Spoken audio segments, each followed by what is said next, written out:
Hello दोस्तों, अनीताज रसोई में आपका स्वागत है। आज हम बनाएंगे बिहार और झारखंड की world famous recipe litti chokha. बनाना बहुत आसान है दोस्तों, ये झटपट बन के तैयार हो जाता है। आप कहीं भी रहते हैं, आप इसे आसानी से घर में बना सकते हैं। और अभी हमारे यहाँ झमाझम बारिश हो रहा है और ऐसे में लिट्टी चोखा ना बने ऐसा हो ही नहीं सकता है। तो चलिए दोस्तों, इसे आपके साथ भी शेयर करते हैं। सबसे पहले चोखा के लिए टमाटर और बैंगन पका लेंगे। पकाने से पहले बैंगन को 4 भाग में काट लेंगे। इस तरह से काट लेने से कीड़ा वगैरह चेक हो जाता है। बैंगन अंदर से सड़ा नहीं है या कीड़ा नहीं है, ये चेक हो जाता है। इस तरह से इसे काट लेंगे। बैंगन और टमाटर में सरसों तेल ऊपर से लगा देंगे। इस तरह से तेल लगा देने से बैंगन जल्दी पक जाएगा, जल्दी सॉफ्ट होगा। इसी तरह से टमाटर में भी लगा देंगे। गैस पे रखेंगे इस तरह का जाली और फ्लेम मीडियम रखेंगे। इसके ऊपर रखेंगे बैंगन और टमाटर। वैसे तो लहसुन और हरा मिर्च भी पका दिया जाता है चोखा में, लेकिन हम कच्चा ही डालकर बनाते हैं और बहुत ज़्यादा टेस्टी बनता है। एक बार मेरे तरीके से आप भी बनाकर खाइए, बहुत टेस्टी लगेगा। बैंगन को घुमा घुमा कर सॉफ्ट होने तक पका लेंगे और बीच बीच में टमाटर भी पलटते रहेंगे। टमाटर और बैंगन अच्छे से पक गया है, सॉफ्ट हो गया है। अब इसे एक बर्तन में निकाल लेंगे और ठंडा होने देंगे। टमाटर और बैंगन ठंडा हो गया है, अब इसका छिलका हटा लेंगे। और एक बात और दोस्तों, तेल लगाने से इसका छिलका भी आसानी से हटता है। वैसे तो इस चोखा को आग पे सेक कर बनाया जाता है। अगर आपके यहाँ आग का सुविधा है तो इसे आग पे ही सेकिएगा, स्वाद बहुत ज़्यादा बढ़ जाता है। टमाटर और बैंगन से छिलका हटा दिए हैं। अब एक बार चाकू से इस तरह से कट लगा लेंगे। आप इसे हाथ से मैश कर सकते हैं और पोटैटो मैशर है तो आप उससे ही मैश कर लीजिए। चोखा बनाने का सबसे आसान तरीका, इस तरह का एक झारा ले लीजिए या छोलनी ले लीजिए और इस तरह से इसे काटते जाइए, एकदम स्मूथ हो जाएगा। बहुत टेस्टी और आसान सा रेसिपी है दोस्तों, आप भी इस तरीके से बनाइएगा।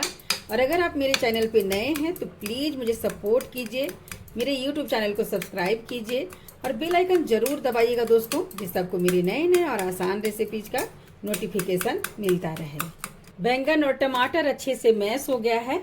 अब इसमें डालेंगे बारीक कटा हुआ एक छोटा सा प्याज, 2 हरी मिर्च बारीक कटा हुआ, थोड़ा सा अदरक बारीक कटा हुआ, 4-5 लहसुन बारीक कटा हुआ और बारीक कटा हुआ हरा धनिया।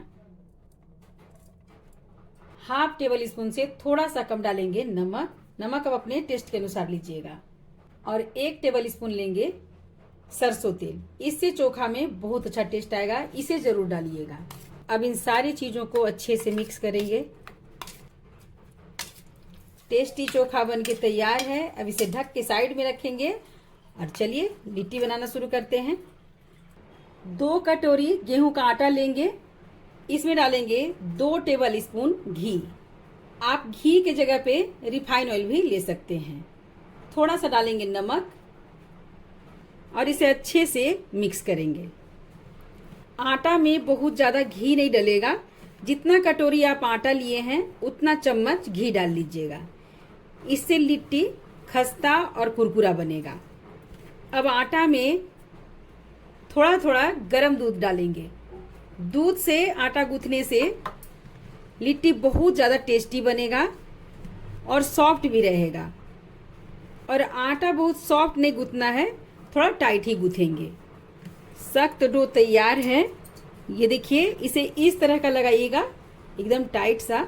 इसे सॉफ्ट मत कीजिएगा, नहीं तो लिट्टी क्रिस्पी नहीं बनेगा।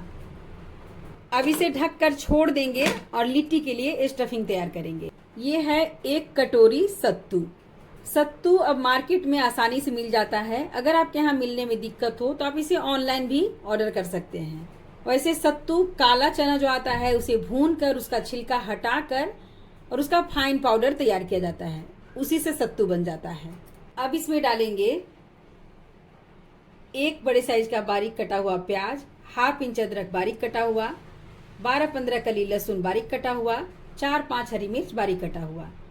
इन सारी चीजों को इसमें डाल देंगे इसमें प्याज और लहसुन थोड़ा सा ज़्यादा डलता है, इससे इसका टेस्ट बहुत बढ़ जाता है। अगर आप लहसुन प्याज खाना पसंद नहीं करते हैं तो आप इसे बिना लहसुन प्याज का भी बना सकते हैं। अब इसमें डाल देंगे 1 नींबू का रस। इसमें नींबू का रस डालना बहुत ज़रूरी है, इससे भी लिट्टी में बहुत अच्छा टेस्ट आता है। नींबू से सारा बीज निकाल दिए हैं। 1 बड़ा चम्मच डालेंगे बारीक कटा हरा धनिया, ½ टीस्पून अजवाइन, इसे थोड़ा सा क्रश करके डालेंगे, और ½ टीस्पून से थोड़ा सा कम मंगरेला, इसे कलौंजी भी बोला जाता है। ½ टीस्पून भुना जीरा पाउडर डालेंगे, ½ टीस्पून काला नमक और ½ टीस्पून सादा नमक। नमक आप अपने टेस्ट के अनुसार लीजिएगा। अब इन सारी चीज़ों को अच्छे से मिक्स कर लेंगे। अभी इसमें पानी नहीं डालेंगे, पानी बहुत कम डलता है, भुरभुरा सा स्टफिंग बनता है। तो पहले मिक्स कर लेंगे और पानी का अगर ज़रूरत होगा तो फिर इसमें डालेंगे। आप इसमें आम का अचार या लाल मिर्च का अचार भी डाल सकते हैं।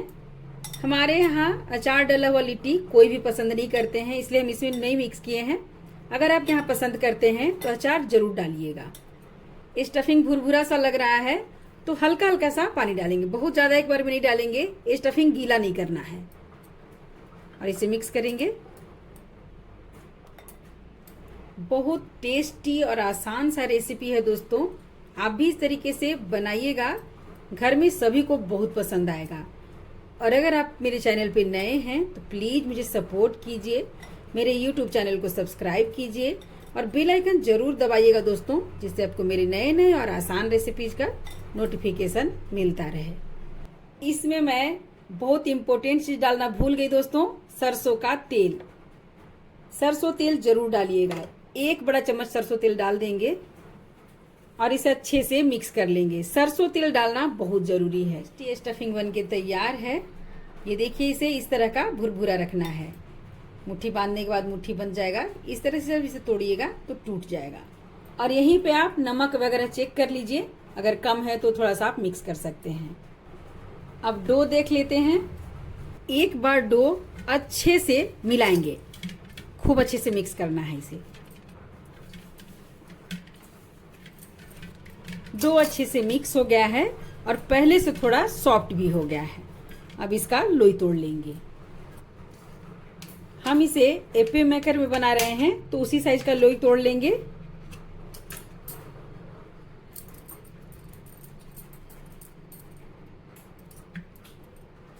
सारा लोई बना लिए हैं, अब इसे भर लेंगे। लोई उठाएंगे और इस तरह से गोल गोल करेंगे। इसे कटोरी के जैसा तैयार कर लेना है। आटा टाइट है तो इसमें सूखा आटा लगाने का जरूरत नहीं है। अगर आपको जरूरत महसूस हो तो थोड़ा सा आप लगा सकते हैं। और इसका आटा का लेयर पतला रखेंगे ताकि ये आसानी से पक जाए। इस तरह का गोल कटोरी तैयार कर लेना है। इसमें जितना सत्तू आ जा रहा है उतना भर लेंगे और इसे गोल गोल करेंगे इस तरह से और इसे बंद करेंगे। सत्तू दबाते जाएंगे तो ये अंदर चलते जाएगा।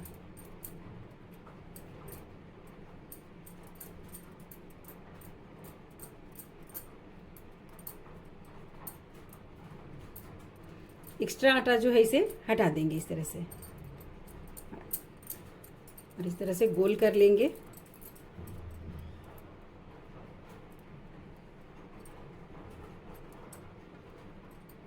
और इसी तरीके से सारा लिट्टी भर लेंगे। सारी लिट्टी भरकर तैयार कर लिए हैं। अब चलिए इन्हें सेक लेते हैं। गैस पे रखेंगे एपी मेकर और इसमें डालेंगे थोड़ा थोड़ा घी और फ्लेम लो रखेंगे। आप इसे बिना घी का भी बना सकते हैं। एपी मेकर नॉन स्टिक है तो बिना घी का भी अच्छे से सीख जाएगा, लेकिन इस तरह से थोड़ा सा घी डाल दीजिएगा तो लिट्टी ज़्यादा टेस्टी बनेगा। अब इसमें एक एक करके सारा लिट्टी रख देंगे। अब इसे ढक देंगे और 2-2 मिनट में लिट्टी चेक करेंगे। लिट्टी पकते 2 मिनट हो गया है। अब ढक्कन हटाएंगे और इसे पलट लेंगे। बीच में उसे पहले पलट लेंगे। यहाँ पे फ्लेम का लो थोड़ा सा ज़्यादा रहता है। बहुत टेस्टी लिट्टी बनता है दोस्तों, आप भी इस तरीके से बनाइएगा और बहुत आसानी से झटपट बन जाता है। अगर आपके पास एप्पे मेकर नहीं है तो आप इसे तवा पर भी बना सकते हैं। बस गोल लिट्टी बनाने की जगह पे थोड़ा सा चपटा कर दीजिएगा तो तवा पे सेकने में आसान होगा। अब इसे एक बार फिर से ढक देंगे और 3-4 मिनट बाद पलटेंगे और फ्लेम लो ही रखिएगा, धीमे धीमे आंच में अच्छे से सिक जाएगा। 3 मिनट बाद लिट्टी एक बार फिर से चेक करेंगे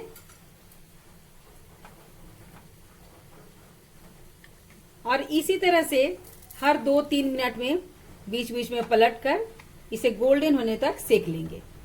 अगर आपको मेरा ये रेसिपी पसंद आ रहा है तो प्लीज़ इसे लाइक कीजिए, अपने फैमिली अपने फ्रेंड के साथ इसे शेयर भी कीजिए और कमेंट करके ज़रूर बताइएगा दोस्तों कि आपको मेरा ये रेसिपी कैसा लगा। लिट्टी पकते लगभग 15 मिनट हो गया है और लिट्टी पलट पलट कर गोल्डन होने तक सेक लिए हैं और ये देखिए सारा लिट्टी सिका हुआ दिख रहा है और बीच वाला लिट्टी जल्दी सिक जाता है तो इसे किनारे कर दीजिए और किनारे वाला लिट्टी बीच में ले आइए। इस तरह से लिट्टी जल्दी सिक जाएगा और ये देखिए लिट्टी बीच बीच से फट भी गया है। लिट्टी सिकने का यही पहचान है कि लिट्टी अच्छे से सिक गया है। अब गैस ऑफ कर देंगे और लिट्टी निकाल लेंगे। सारा लिट्टी बनकर तैयार है, अब इसे सर्व करेंगे। एक लिट्टी उठा कर देखते हैं, ये देखिए बीच से ये फट गया है, बहुत गर्म है और ये देखिए कितना अच्छा से ये सिक गया है। पतला सा लेयर आटा का रखिएगा तो ये अच्छे से सिक जाएगा। थाली में रखेंगे चोखा। हम इसे बिना आलू का बनाए हैं, आप इसमें आलू डालकर भी बना सकते हैं। और अब इसके साथ सर्व करेंगे लिट्टी। अगर आप घी खाना पसंद करते हैं तो इस तरह से घी में डिप करके इसे सर्व कीजिए, नहीं तो इसे आप बिना घी का भी खा सकते हैं, ऐसे ही ये टेस्टी लगेगा। और आप इसे तोड़ कर भी सर्व कर सकते हैं। लिट्टी तोड़ दीजिए और इसके ऊपर थोड़ा थोड़ा घी डाल दीजिए। अब आप इसे हरा धनिया की चटनी, चोखा और प्याज के साथ एंजॉय कीजिए।